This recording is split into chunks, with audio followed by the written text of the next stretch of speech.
It's been a while since that night, but there's still no sign of Sly. Or that cursed blimp. The skunk could barely tread water. So by the time they picked him up, he was happy to see them. Word is he earned a special cell in solitary confinement, where the only thing he'll be collecting from now on is gray hair. Both Paris and the Thieves raccoons were back to normal, but that hardly made us feel any better. At first, we just waited, assuming Sly would show up the way he always did. But as the days stretched into weeks, we had to face the fact that he was truly lost. We've stopped talking about it all the time, but I know it's all we're thinking about, even if we show it in different ways.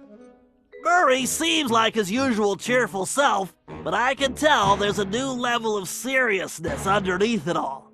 He's on the professional wrestling circuit now, and he's really been pushing himself.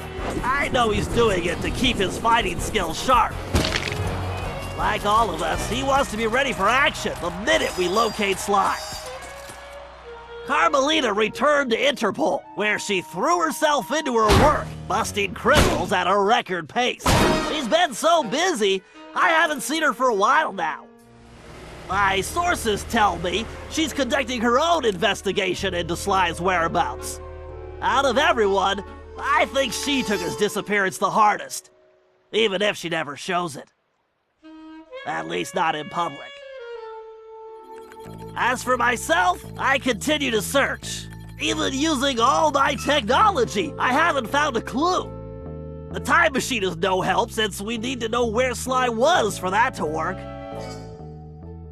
I get discouraged sometimes, but I'll never give up. Because I know Sly's out there, and I know that wherever he is, we will find him.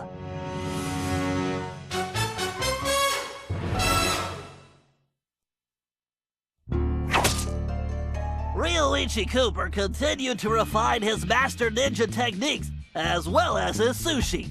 And while his thefts were never detected, his sushi restaurant was recognized as the finest in Japan.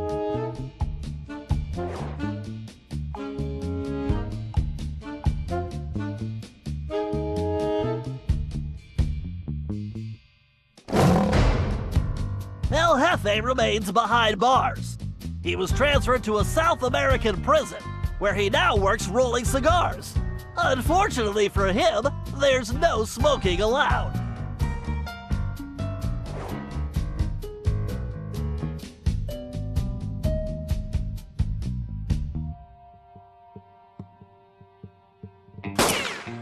Tennessee Kid Cooper recovered his gold and his place in history as the greatest outlaw of the Old West.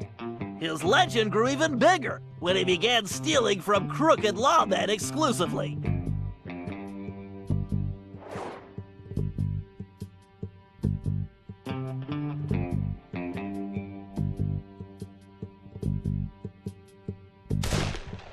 Toothpick was arrested and became part of a chain gang working on the railroads. He eventually went deaf and faded into obscurity.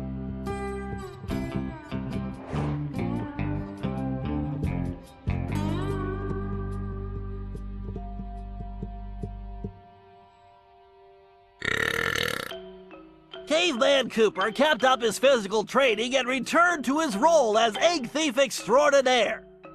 Perhaps most importantly, he pioneered the use of his cane as a tool for thieving.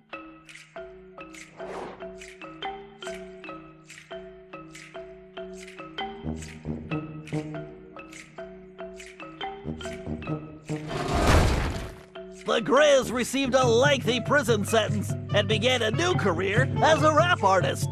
In his spare time, he paints portraits of his fellow inmates.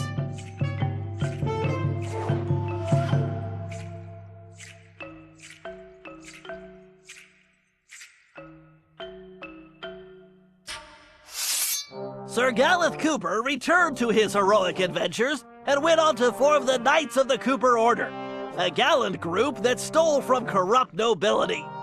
He also became a successful, if overly dramatic, actor.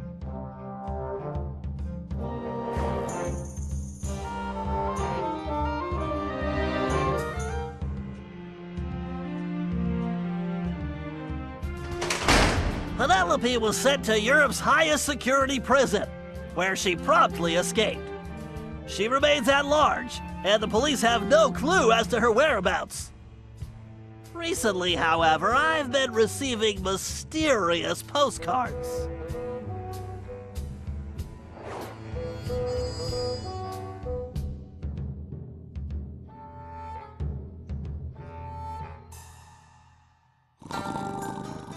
Salim Al-Kupar finally retired from thieving and took a long nap. Then he dreamed up a lucrative new business. Parking his camel around town, he sold snacks to hungry customers. It was highly successful.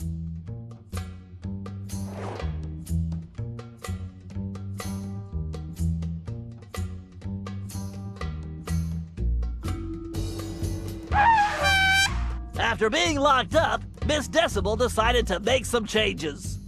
She had the horn removed from her trunk, enrolled in anger management classes, and began teaching music to other prisoners. With continued good behavior, she might get an early parole.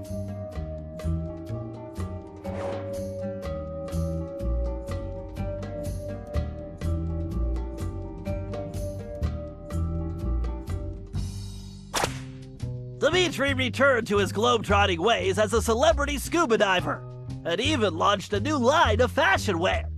He's so successful, there's a new reality TV show chronicling his adventures.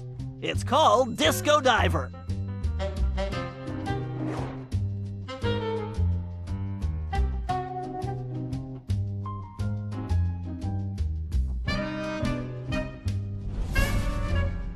La Paradox had all his assets seized, including his art collection, and everything was donated to the city of Paris.